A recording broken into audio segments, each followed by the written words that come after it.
Assalamualaikum warahmatullahi wabarakatuh. Di video ini kami ingin mempresentasikan hasil diskusi kami tentang regresi linier sederhana dan korelasi linier sederhana. Baiklah, langsung ke materi ke-1 yang dibawakan oleh saya sendiri. A. Regresi linier sederhana. Persamaan regresi linier sederhana merupakan suatu model persamaan yang menggambarkan hubungan satu variabel bebas atau prediktor atau X dengan suatu variabel tak bebas atau responsi atau Y, yang biasanya digambarkan dengan garis lurus.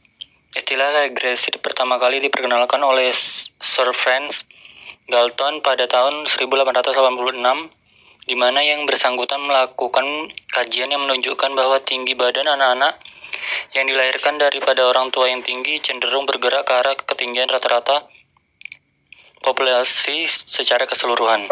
Persamaan regresi linier sederhana secara matematik diekspresikan oleh Y sama dengan A tambah BX.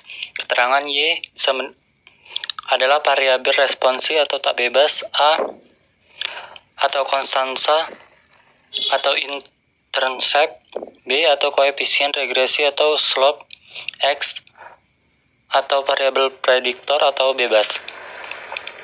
Besarnya konstanta A dan koefisien B dapat ditentukan menggunakan persamaan B sama dengan N kali sigma XI YI dikurang sigma XI kali sigma YI per N kali sigma XI kuadrat dikurang sigma XI pangkat 2. A sama dengan sigma Y dikurang B kali sigma X per N, atau A sama dengan sigma YI kali sigma XI kuadrat dikurang sigma XI dikali sigma XI kali YI per N kali sigma XI kuadrat dikurang sigma XI pangkat 2. B. Kegunaan utama regresi linier. 1. Menentukan kekuatan prediktor. Regresi dapat digunakan untuk mengidentifikasi kekuatan efek yang dimiliki variabel independen terhadap variabel independen. Pertanyaan umum adalah, apakah hubungan antara dosis dan efek, pengeluaran, penjualan dan pemasaran, atau usia dan pendapatan? Kedua, memperkirakan efek. Regresi linier dapat dipakai sebagai metode untuk memperkirakan efek atau hasil dari perubahan. Artinya, analisis regresi membantu kita untuk memahami seberapa banyak variabel dependen berubah dengan perubahan dalam satu atau lebih variabel independen.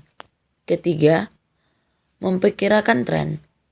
Analisis regresi memprediksi tren dan nilai-nilai masa depan.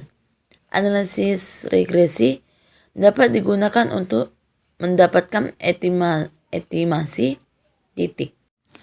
Manfaat menerapkan analisis regresi. Karena memiliki banyak manfaat, analisis regresi digunakan hampir pada semua bidang kehidupan, baik dalam bidang ekonomi, industri dan ketenagakerjaan, sejarah pemerintahan, ilmu lingkungan, dan lain sebagainya. Kegunaan analisis regresi adalah untuk mengetahui variabel-variabel kunci yang memiliki pengaruh terhadap suatu variabel bergantung, pemodelan serta pendugaan estimation atau peramalan forecasting.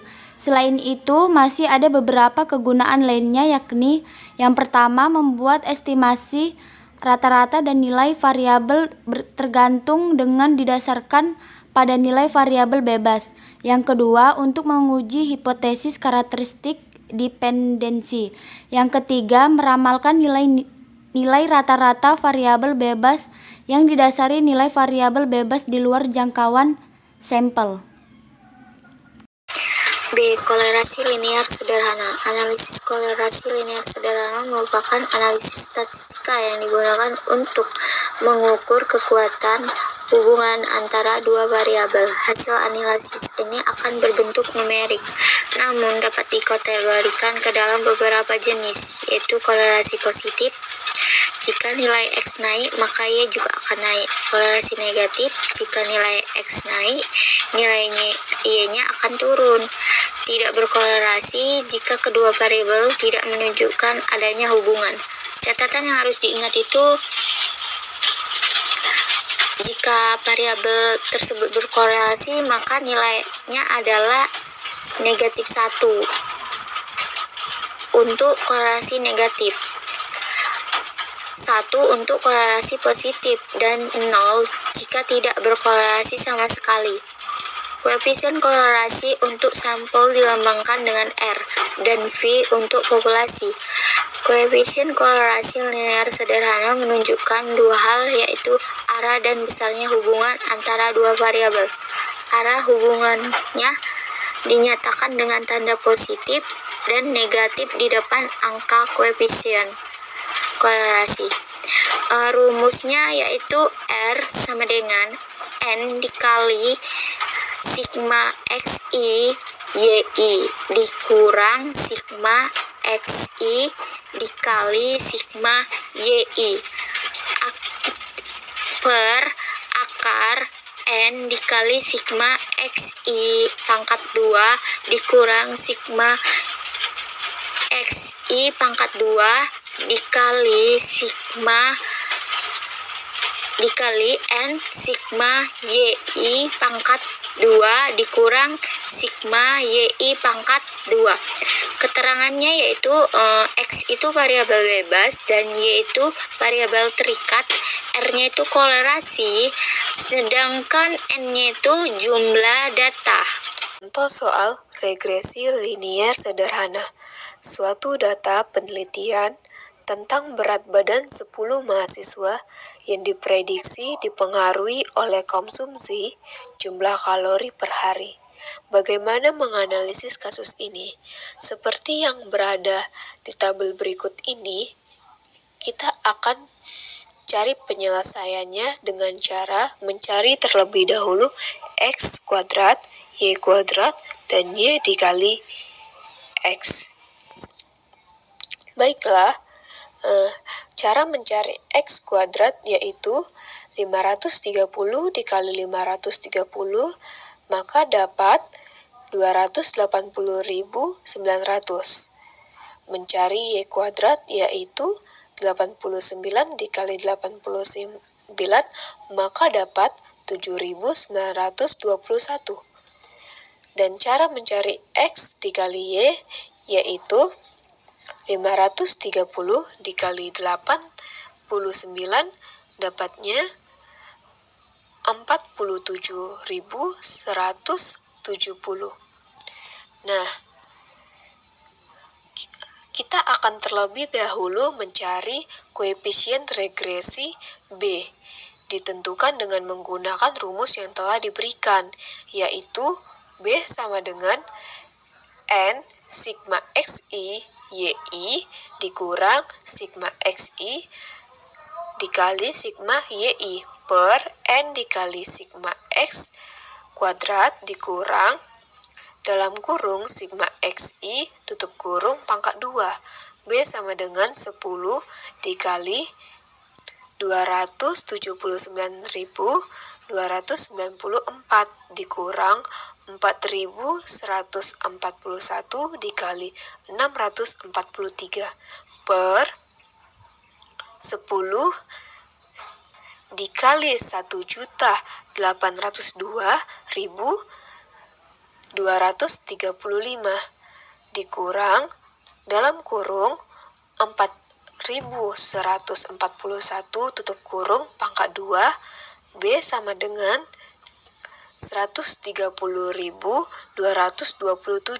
per 874.469.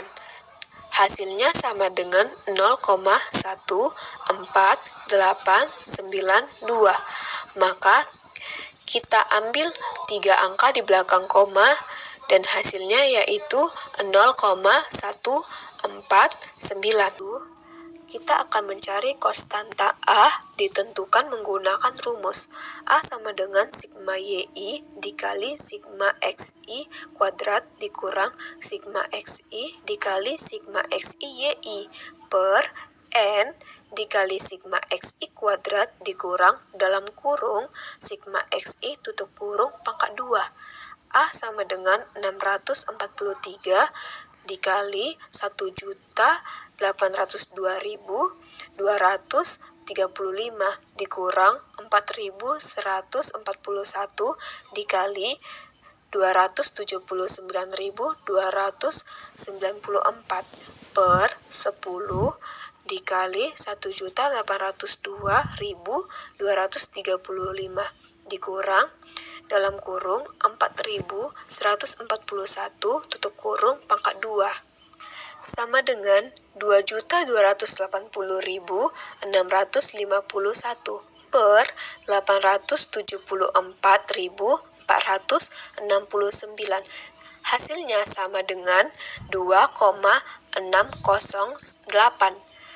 Konstanta A juga dapat dicari dari nilai rata-rata X dan Y, yaitu A sama dengan Y dikurang BX sama dengan 643 dikurang 0,149 dikali 4.141 sama dengan hasilnya 2,608. Sehingga persamaannya adalah Y sama dengan 2,608 ditambah 0,149X. Selanjutnya ada contoh soal yang kedua, yaitu korelasi linier sederhana. Berikut ini soalnya. Seorang peneliti ingin mengetahui hubungan antara motivasi belajar X dengan prestasi belajar matematika Y. Berikut data motivasi belajar X dengan prestasi belajar matematika Y. Diketahui A dikali 5% sama dengan 0,05. Berikut ini ada tabelnya dan juga tabel penyelesaiannya. Selanjutnya, untuk menghitung koefisien korelasi, maka nilai-nilai tersebut dimasukkan ke dalam rumus koefisien sebagai berikut. Berikut ini rumusnya, yaitu R sama dengan N dikali sigma XI YI dikurang sigma XI dikali sigma YI per akar dalam kurung N dikali sigma XI kuadrat dikurang sigma XI pangkat 2 dalam kurung N sigma YI kuadrat dikurang sigma YI pangkat 2. Selanjutnya, R sama dengan 10 dikali 6.106 dikurang 120 dikali 500 per akar dalam kurung 10 dikali 1470 dikurang 120 pangkat 2 dalam kurung 10 dikali 25.440 dikurang 500 pangkat 2. Hasilnya yaitu R sama dengan 11.150 per akar 1.320 sama dengan 0,9226. Selanjutnya yaitu uji hipotesis hubungan atau uji signifikan. Taraf alfanya yaitu 0,05. Selanjutnya dapat dicari nilai T tabel pada alfa sama dengan 0,05 atau alfa dibagi 2 sama dengan 0,025. Derajat bebasnya yaitu N dikurang 2 atau 10 dikurang 2 sama dengan 8. Maka T tabel yaitu sebesar 2,306. T hitung sama dengan R akar N kurang 2 per akar 1 dikurang R kuadrat sama dengan 0,9226 akar 8 per akar 1 dikurang 0,9226 pangkat 2 sama dengan 0,9226 dikali 2,8284 per akar 1 dikurang 0,8512 sama dengan 2,6095 per akar 0,1488. Hasilnya yaitu 6,7656. Jadi, diperolehlah nilai T hitung sebesar 6,7656. Karena T hitungnya 6,7656 lebih besar dari T tabel, T tabelnya yaitu 2,306, maka HO ditolak, artinya hubungan kedua variabel signifikan. Dengan demikian, hipotesis yang menyatakan ada hubungan yang signifikan antara nilai dengan prestasi belajar. kami adalah secara umum analisis regresi pada dasarnya adalah studi. Baiklah, kesimpulan dari materi kami adalah secara umum analisis regresi pada dasarnya adalah studi mengenai ketergantungan satu variabel dependen atau terikat X dan satu variabel independen atau bebas Y dengan tujuan untuk mengestimasi dan atau memprediksi rata-rata populasi atau nilai rata-rata variabel dependen berdasarkan nilai variabel independen yang diketahui. Analisis korelasi sederhana atau bivariate correlation digunakan untuk mengetahui keeratan hubungan antara dua variabel dan untuk mengetahui arah hubungan yang terjadi. Baiklah, sekian dari presentasi kami. Jika ada kesalahan, kami mohon maaf. Kami akhiri dengan wassalamualaikum warahmatullahi wabarakatuh.